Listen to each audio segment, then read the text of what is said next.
Hey everybody. I just got off work a couple hours ago, hour drive home. This YouTube channel is called Built to Last Homestead. Part of that is because my company name is Built to Last Remodeling. So I decided to stick with that. There's a Grateful Dead reference there if you care to look into it. But also I wanted to show something that I'm doing while building my own house, that 9 times out of 10, if you're building a house for somebody else, like, there's not time for this. This is something I'm doing to build it to last legitimately. So I felt like it was important to share what I'm doing here, because a lot of people, and I'll tell you, this will be quick, but it's got to do with paint. A lot of people think that paint is all about color. It's all about aesthetic. It's all about, making your trim match and making things look good. But that's not the only reason that we paint things. And being here in the woods, I can kind of speak for that. One of the biggest reasons we use paint is bugs. Bugs don't like paint. The better the paint, the less they like it. That's usually why it costs more, because they mix certain things in.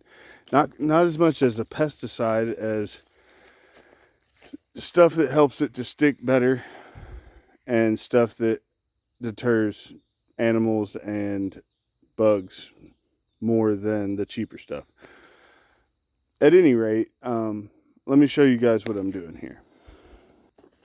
So these are my 6x6 posts. To kind of illustrate what I'm talking about, you see these cracks, and they're kind of bubbling. This is the second coat on this one of paint. Now, I'm not using great paint. I am using, that paint over there is recycle paint. It's random colors. That's why you see, like, this one's white and this one's a different color. I just buy cheap paint, but these are fresh. And then I pay attention to fill those in. So when I put this in concrete, all the concrete and water is not going to go in here and soak in and get stuck. And then even more so, even though it's a treated post, these cracks aren't going to get worse as the temperature changes, because I'm going to fill them with paint. Not to say that it won't last forever, but it definitely helps the longevity of what you're putting in. And at the price of lumber now, that's the other thing, is lumber has changed so dramatically. Like, see, this is the first coat. You can still kind of see the wood behind it. But lumber prices have changed so dramatically that, for me, building this house to make everything as cost effective as I can, it makes sense for me to buy a cheap latex paint, which is rubber essentially, and then coat everything and fill in all my gaps, because eventually that rubber will break down. But when this post is submerged in concrete and all the gaps are full and water never touches it again, it's going to last probably 10 to 20 years longer. I'm not an expert. I'm just saying 10 to 20 years longer than treated wood would last anyways. Whew, that was a mouthful. So, point being, paint is not about color. And this is all going to be in my undercarriage of my house. You're not going to see this. Just, even though I know how to fix a broken, rotted joist, or I know how to get rid of mold, or I know how to do this, just this simple step before I install it, even put it in the concrete, any of it. And I'm going to go back, see, even I've got cracks and stuff showing up in these, and those already have 2 coats of paint on them. So you see what I mean? It doesn't stop everything, but it helps a lot. Those are actually older posts, but that's not important. I also did that. So the posts that are in the ground, these 4 2x10s will go 1, 2, 3, 4. So, they're going to make it to the middle one, and then they're going to make it to the end one, and then boom, boom. The posts are painted. This is painted. It's not a necessary step. There's my concrete. it's not a necessary step. Like, you don't have to do this. This wood will still last 20, 30 years without having paint on it. But for me, having the time, I do this after work.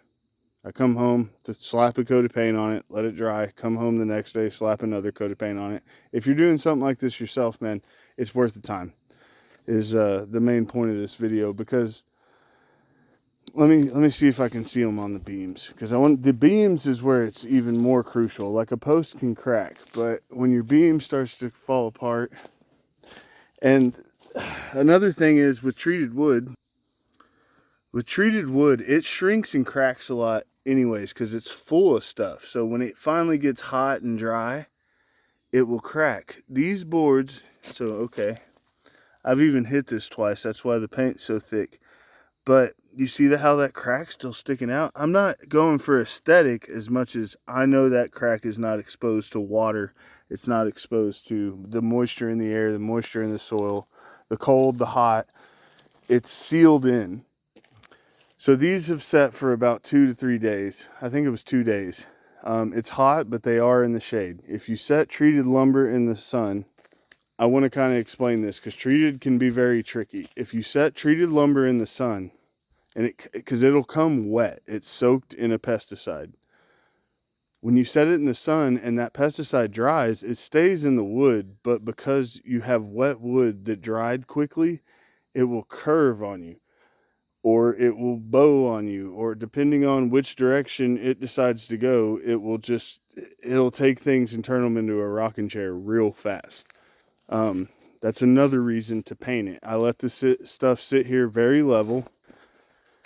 As you can see, I've got it supported. There's no more weight anywhere. Same with there. There's one in the middle. It keeps it all straight. It lets it dry straight. Once it's dry, it'll soak the paint in, and that pesticide is still in the middle of the board. So it holds its strength for longer. A lot of y'all have probably seen like picket fences that were done with treated wood, and what that happens, or even decks, it turns gray and it starts to crack and splinter and turn into an issue. What that's from is when treated wood started being mixed into everything, everybody just assumed it would last forever. In my experience, it'll last about 20 years. And I get that from, if I go change a fence on a house that was built in the 80s, typically those are the age houses that I'm replacing deck boards, I'm replacing posts, I'm replacing fences and things that were made of treated wood that they never painted or stained. So just to kind of wrap it up, man, that's why you paint. You don't paint so that it's a pretty color. It is awesome that you can pick whatever color you want. Me personally, I'm buying the cheapest paint I can, because I'm going to paint every board in my substructure. Everything that's underneath the subfloor will be painted, because I live in Missouri and there's a lot of moisture, there's a lot of bugs, a lot of moisture, a lot of bugs, a lot of critters, rats, mice, things that want to chew on things. They get through that paint. A lot of mildew, a lot of mold, a lot of fungus. One last thing on this that I almost forgot to touch on. So this beam is now this color, right? You know how wood, sometimes there's nothing wrong with it, but it gets a little water stain or something, and there's nothing wrong with it. It just looks discolored. So it can confuse you if you're checking under your house, like you had a bad storm or you feel something wiggling. You go under there and everything looks good. Sometimes it's even on the inside in the meat of the wood. I know what color this is supposed to be. If I ever stick my head underneath my house and there's like a big brown patch, or a big any color that's not this color, then I can assess the situation and fix what needs to be fixed, or change the one board before it spreads. It's not like there's ever going to be sheetrock, or that wood's going to be covered. So that's another good reason to paint your wood, especially a light color. if you can keep it light, you can see if your sink is leaking, or if your shower is leaking, or if something's just, seeping through from the roof even. I mean, if you're in construction, you know this, but if you're not, you can have a roof leak that runs down a rafter into the wall, follows gravity, never changes the color of your wall, anything, goes down underneath your house, gets stuck on a floor joist, and then just rots out the whole structure of your house. One little roof leak can completely deceive you, and you'll get your roof, or you'll get your floor fixed and everything, and then still have that leak, and it'll do the same thing 10 years down the road. This helps it. It doesn't completely prevent it. It's a house falling apart is unpreventable. You can use the best material, you can paint it, you can do whatever.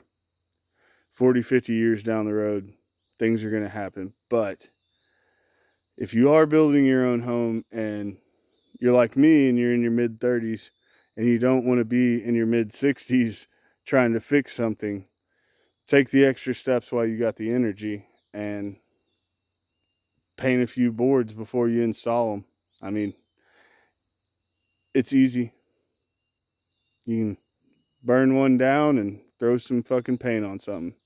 Not that hard, but that's what I got today. That's the best way I know how to help anybody. Y'all take it easy.